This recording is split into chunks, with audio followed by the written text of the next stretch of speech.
Hello friends, welcome to your own channel daily stock. तो इस video में मैं आपको हेरेनबा इंडस्ट्रीज के पूरे फंडामेंटल्स के बारे में बताऊंगा और ये भी बताऊंगा कि इस आईपीओ में आपको अप्लाई करना है या नहीं। तो ये पूरी जानकारी आपको इस वीडियो में मिलने वाली है, तो आप इस वीडियो को एंड तक जरूर देखिएगा। और दोस्तों, अगर आपको रोज इसी तरीके की अपडेट चाहिए तो आप प्लीज़ हमारे चैनल को जरूर सब्सक्राइब कर दीजिएगा, क्योंकि आपको रोज ये सारी अपडेट्स हमारे चैनल के ऊपर मिलने वाली है। तो चलिए शुरू करते हैं। तो ये देखिए, यहाँ पर सबसे पहले जो कंपनी हेरेनबा इंडस्ट्रीज है, देखिए इसका प्रोनाउंसिएशन हिरनबा भी होता है और हेरनबा भी होता है। देखिए मेरे को हेरनबा सही लग रहा है तो मैं हेरनबा बोल रहा हूँ। तो देखिए, सबसे पहले ये कंपनी 1992 में चालू हुई थी। मतलब इस कंपनी को चालू हुए 28 साल हो गए, मार्केट में 28 साल का प्रेजेंस इस कंपनी का हो गया है। और 2021 मतलब अभी 29th ईयर इस कंपनी का अभी चल रहा है। अब ये देखिए, हेरेनबा इंडस्ट्रीज एक गुजरात की कंपनी है। गुजरात की कंपनी जो क्रॉप प्रोटेक्शन केमिकल मैन्युफैक्चरर है। देखिए, आप क्रॉप के नए इंसेक्टिसाइड, पेस्टिसाइड, वो केमिकल्स बनते हैं, तो उसका क्या होता है, क्रॉप को प्रोटेक्शन मिलता है, तो वो केमिकल कंपनी मैन्युफैक्चर करती है। अब ये देखिए, वन ऑफ द लीडिंग है, एक डोमेस्टिक मतलब इंडिया की एक नामचीन कंपनी है और एक लीडिंग कंपनी है जो ऐसे प्रोडक्ट बनाती है। देखिए, अब कंपनी के क्या क्या प्रोडक्ट कंपनी बनाती है। देखिए, सिंथेटिक पायरोथ्राइड्स पायरोथ्राइड कंपनी बनाती है, जैसे कि जिसमें एग्जांपल आता है साइपरमेथ्रिन, डेल्टा मैथ्रिन, लैम्बडेक्साइकोलेथ्रिन, साइकहेलोथ्रिन, ये कंपनी बनाती है। देखिए, थोड़ा सा मेरा प्रोनाउंसिएशन गलत है, लेकिन मैं आपको बता दूं कि जो क्रॉप को प्रोटेक्शन के लिए जिस केमिकल का इस्तेमाल किया जाता है वो कंपनी मैन्युफैक्चर करती है। अब कंपनी और भी डिफरेंट तरह की पेस्टिसाइड को मैन्युफैक्चर करती है, जैसे कि insecticide, fungicide, herbicides and other pest control products. देखिए, जिससे जो क्रॉप होता है उसको कोई भी दिक्कत नहीं हो, उसके लिए जो क्रॉप हो वो एकदम सेफ रहे, तो वैसे प्रोडक्ट कंपनी मैन्युफैक्चर करती है। तो एक तरीके से केमिकल मैन्युफैक्चरर ये कंपनी है। तो देखिए, इसका नाम एक खासा अच्छा है हेरेनबा इंडस्ट्रीज का, इसे एक one of the leading company India की। तो देखा जाए तो यहाँ पर अभी कंपनी की बात की जाए तो कंपनी एक बढ़िया सिचुएशन पे है, जहाँ पर वो अभी आईपीओ लेकर आ रही है।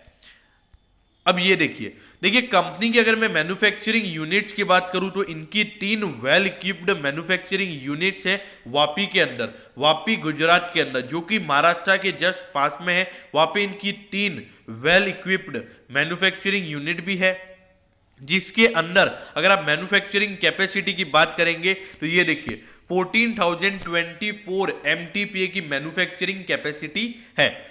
अब इसके बाद अगर आप कंपनी की जो R&D टीम है, जो यूनिट 1 और unit 2 that are recognised by the department of scientific and industrial research, तो ये भी एक बहुत बढ़िया बात है। कंपनी की R&D टीम ही है और इसकी जो R&D मतलब रिसर्च एंड डेवलपमेंट, तो इसकी जो दूसरी R&D फैसिलिटी है वो सारीगाम में अगले जो दिसंबर 2020 था उसके अंदर चालू हो गई थी। यहाँ पर लिखा हुआ है कि विल बिकम ऑपरेशनल, मतलब अभी दिसंबर 2020 से वो चालू हो गई है। तो देखा जाए तो अभी कंपनी की मैन्युफैक्चरिंग फैसिलिटीज वापी में है, R&D टीम भी है। कंपनी की अगर आप कंपिटिटिव स्ट्रेंथ की बात करेंगे तो ये देखिए, आप कंपनी का प्रोडक्ट पोर्टफोलियो, कंपनी का जो अगर आप केमिकल्स के अंदर प्रोडक्ट देखेंगे तो खासे ज्यादा प्रोडक्ट है, एकदम वाइड कंपनी का प्रोडक्ट पोर्टफोलियो है। अब ये मेन बात ये कि कंपनी का सिर्फ घरेलू मतलब सिर्फ इंडिया में ही कारोबार नहीं है, ये कंपनी बाहर भी काम करती है, आउट ऑफ इंडिया में भी इस कंपनी का धंधा है। अब अगर आप डिस्ट्रीब्यूशन नेटवर्क की बात करेंगे तो कंपनी का डिस्ट्रीब्यूशन नेटवर्क भी खासा बढ़िया है। कंपनी ने हर जगह से थोड़ा थोड़ा नेटवर्क बना के रखा हुआ है, तो इससे क्या होता है कि इसकी जो सेल्स है वो हर साल अच्छी खासी बढ़ती रहती है। अब कस्टमर बेस की बात करें तो कंपनी का कस्टमर बेस भी खासा अच्छा है और कंपनी के प्रमोटर्स भी खासे एक्सपीरियंस है। जैसा कि मैंने आपको बोला कि कंपनी 29 साल पुरानी है, तो जो कंपनी के प्रमोटर्स है वो इतने साल से कंपनी को चला रहे हैं, तो जरूर उनके पास एक्सपीरियंस होगा, तभी वो अभी आईपीओ लेकर आ रहे हैं। अब ये कंपनी आईपीओ लेकर क्यों आ रही है? देखिए, सबसे पहली बात तो ये कि उनके जो वर्किंग कैपिटल रिक्वायरमेंट्स है उसको फुलफिल कर सके इसलिए, और जो दूसरा है वो टू जनरल कॉरपोरेट पर्पसेज, मतलब जो उनके कॉरपोरेट पर्पसेज होंगे, थोड़े से उनके एक्सपेंस वगैरह बचे होंगे, थोड़ी लाइबिलिटीज होंगी, तो उसको क्लियर ऑफ करने के लिए कंपनी आईपीओ लेकर आई है। और तीसरा to meet public issue expenses, मतलब जो पब्लिक इश्यू कंपनी ला रही है उसके खर्चे को पूरा निकलवा दे, उसके लिए कंपनी यहाँ पर आईपीओ लेकर आई है। अब ये देखिए, यहां पर अगर आप कंपनी के फाइनेंशियल्स को देखेंगे तो कंपनी के फाइनेंशियल खासे बढ़िया है, लेकिन उससे पहले आप ये देखिए, सदाशिव के शेट्टी एंड रघुराम के शेट्टी ये दोनों कंपनी के प्रमोटर्स हैं जो अपना स्टेक अभी बेच रहे हैं, थोड़ा सा स्टेक बेच रहे हैं। अब यहां पर आप ये देखिए, अगर आप पिछले 4 साल का देखेंगे, पिछले 4 साल मतलब 2018 से लेके दिसंबर 2021 तक, सॉरी ये हाफ ईयर ही है, तो सितंबर 2020 तक ये है। अब ये देखिए, 750.4 करोड़ कंपनी का रेवेन्यू था 2018 में, फिर उसके बाद देखिए लगभग यहाँ पर 261 करोड़ का कंपनी का रेवेन्यू बढ़ गया, मतलब अगर आप परसेंटेज वाइज देखेंगे तो लगभग यहाँ पर 30 से 35% का ग्रोथ कंपनी के रेवेन्यू में देखने को मिला।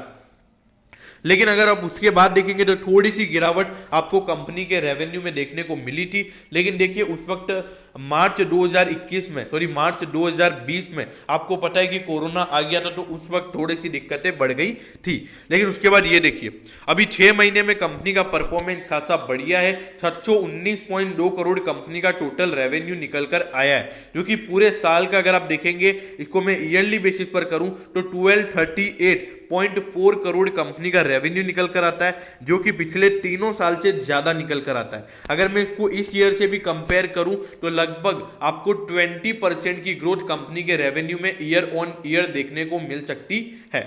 अब अगर आप कंपनी के प्रॉफिटेबिलिटी की बात करेंगे तो ये देखिए, पिछले 4 साल से लगातार इसके प्रॉफिट में लगातार ग्रोथ देखने को मिल रहा है, और अगर इस बार आप अगर 6 महीने के प्रॉफिट की बात करेंगे तो वो भी 66.3 करोड़ है, तो मतलब पूरे साल का अगर आप देखोगे तो वो निकल कर आता है 132.6 करोड़ का, जबकि पिछले साल कितना था 97, मतलब लगभग आपको 30 से 35% का ग्रोथ कंपनी की प्रॉफिटेबिलिटी में भी देखने को मिल सकता है, क्योंकि देखा जाए तो ये एक बहुत ही बढ़िया बात है। कंपनी एकदम बढ़िया परफॉर्म कर रही है। अगर कंपनी के पास डेटा के बारे में बात करें, पिछले 3 साल से कंपनी लगातार बढ़िया परफॉर्म कर रही है। अब मार्जिन परसेंटेज की बात करिए, ये देखिए पिछले 4 साल से लगातार इसका जो प्रॉफिट मार्जिन परसेंटेज है उसमें भी लगातार एक अच्छी खासी ग्रोथ देखने को मिली है। लगातार पिछले 4 साल से इसका प्रॉफिट मार्जिन परसेंटेज बढ़ता जा रहा है। तो देखा जाए तो मेन हर कंपनी के लिए प्रॉफिट मार्जिन परसेंटेज बढ़ना बहुत जरूरी होता है, क्योंकि अगर उसका रेवेन्यू नहीं भी बढ़ रहा है लेकिन अगर उसकी प्रॉफिटेबिलिटी बढ़ रही है तो वो एक कंपनी के लिए एक पॉजिटिव साइन है। तो देखिए, ये तो था कंपनी के बारे में। अब इस आईपीओ के बारे में बात करते हैं। तो ये देखिए, इसका सब्सक्रिप्शन देखिए 23 से 25 फरवरी तक ये आईपीओ ओपन रहेगा। तो देखिए, जो अपना रेलटेल और नुरेगा आईपीओ का जो रिफंड वाला डेट है तो वो है 24 को। अब उसके बाद ये देखिए, प्राइस बैंड देखिए 626 से लेके 627 का, मतलब अगर आप रिटेल इन्वेस्टर हैं तो आप कट ऑफ प्राइस पे इसमें बिड लगाएंगे तो आप मान के चलिए एक शेयर का प्राइस 627 रुपीज। और अगर आप फ्रेश इशू की बात करेंगे तो कंपनी यहाँ पर 60 करोड़ फ्रेश इशू में लेकर आ रही है, और टोटल आईपीओ साइज है देखिए 625.24। देखिए एग्जैक्ट नहीं है, इतना इन्होंने अंदाजा लगाया है, 624.34 से लेके 625.24 करोड़ का। अब देखिए, उसमें जब 60 करोड़ का ही फ्रेश इशू है, मतलब फ्रेश इशू मतलब कंपनी इतना जो पैसा मिलेगा कंपनी को, ये कंपनी अपने धंधे को बढ़ाने में लगाएगी, और ये जो बाकी का आपको 560 करोड़ के लगभग का जो आईपीओ साइज है वो पूरा कंपनी के प्रमोटर्स के पास जाएगा, क्योंकि वो अपना स्टेक बेच रहे हैं। अगर आप मिनिमम बिड की बात करें तो आपको कम से कम 23 शेयर्स के लिए बिड लगानी पड़ेगी। तो 23 इंटू 627 अगर आप करेंगे तो मिनिमम आपको जो बिड लगाने का अमाउंट है वो है 14,421। अगर फेस वैल्यू की बात करें तो एक शेयर की फेस वैल्यू यहाँ पर 10 रुपए है, और रिटेल इन्वेस्टर के लिए यहाँ पर एक अच्छी बात है, क्योंकि रिटेल इन्वेस्टर का कोटा यहाँ पर कम से कम 35% का रखा गया है। तो देखिए, यहाँ पर 35% मतलब लगभग 210 से 220 करोड़ का कोटा यहाँ पर रिटेल इन्वेस्टर के लिए रखा गया है। अब ये देखिए बेसिस की अगर मैं बात करूं तो कंपनी 2 तारीख को डिसाइड करेगी, और अगर आप इसमें एप्लीकेशन लगाते हैं तो 3 तारीख को आपको पता चल जाएगा कि आपको अलॉटमेंट मिली है या नहीं। अगर आपको अलॉटमेंट नहीं मिलेगी तो 3 तारीख को आपको पैसे रिफंड हो जाएंगे, और 4 तारीख को आपके डीमैट अकाउंट में शेयर आ जाएंगे अगर आपको अलॉटमेंट मिली है तो। और 5 तारीख से इसमें बाइंग एंड सेलिंग चालू हो जाएगी। 5 तारीख को हेरेनबा इंडस्ट्रीज का शेयर लिस्ट हो जाएगा। अब ये देखिए, अब रिटेल इन्वेस्टर को इसमें मिनिमम एक बिड लगानी पड़ेगी अगर लगानी है आपको। इसमें 23 शेयर्स होंगे और 14,421 आपको अमाउंट चाहिएगा कट ऑफ प्राइस के ऊपर। और अगर मैं मैक्सिमम के बारे में बात करूं तो आप मैक्सिमम 13 लॉट लगा सकते हैं रिटेल कैटेगरी के अंदर, जिसके अंदर 1,87,473 करोड़ आपके पास होने चाहिए, और टोटल आप इतना अमाउंट लगा सकते हैं रिटेल इन्वेस्टर वाली कैटेगरी के अंदर, क्योंकि रिटेल कैटेगरी में आप 2 लाख से ऊपर की बिड नहीं लगा सकते। अब रही बात, देखिए अभी ऑन डेट अगर आप इसके ग्रे मार्केट प्रीमियम की बात करेंगे तो वो निकल कर आता है अभी 200 रुपये का इसका प्रीमियम अभी एक शेयर के ऊपर आ रहा है, जो अगर 23 शेयर के अगर आप उसके हिसाब से मल्टीप्लाई करें तो आपको इसमें 4,600 रुपये का लिस्टिंग गेन देखने को मिल सकता है। तो देखिए अभी इसका ग्रे मार्केट प्रीमियम अच्छा खासा आ रहा है, और अभी मार्केट गिरने के बाद भी ग्रे मार्केट प्रीमियम इसका भी एक अच्छा खासा प्रीमियम नजर आ रहा है। तो अगर यहां से मार्केट वापस रिकवर करता है तो मेरे ख्याल से इसका ग्रे मार्केट प्रीमियम आराम से आपको फिर से 50% तक जाता हुआ नजर आ सकता है। और इसके जो लिस्टिंग गेन है, आपको लिस्टिंग पे इस पे 50% के लिस्टिंग गेन देखने को मिल सकते हैं। अब देखिए यहां से अगर मार्केट और नीचे गिरता है तो भी मेरे ख्याल से आपको मिनिमम इसमें 15 से 20% के लिस्टिंग गेन तो मिलेंगे ही, क्योंकि अभी 32% तो चल ही रहा है। अगर मार्केट सपोज जैसे 500,000 पॉइंट गिर भी जाता है तो भी मेरे ख्याल से कम 15% के लिस्टिंग गेन आप यहां पर हेरेनबा इंडस्ट्रीज से एक्सपेक्ट कर सकते हैं। तो देखिए अगर आप सिर्फ लिस्टिंग गेन के लिए इस आईपीओ में अप्लाई करना चाहते हैं तो मेरे ख्याल से आपको जरूर इस आईपीओ में अप्लाई करना चाहिए, क्योंकि मुझे ऐसा लग रहा है कि यहां पर एकदम लीस्ट मतलब बहुत कम चांसेस लग रहे हैं। अगर मार्केट एकदम से निफ्टी अगर 13,000 तक आ जाता है तो आपको थोड़े से चांसेस है यहाँ पे कि यहाँ पर आपको डिस्काउंट पे लिस्टिंग होती हुई नजर आ सकती है। मेरे ख्याल से यहाँ पे 99% चांस यही रहेगा कि ये जो कंपनी का जो आईपीओ लिस्ट होगा वो प्रीमियम पे लिस्ट होगा, और आपको एक अच्छा खासा लिस्टिंग गेन इसके अंदर देखने को मिल सकता है।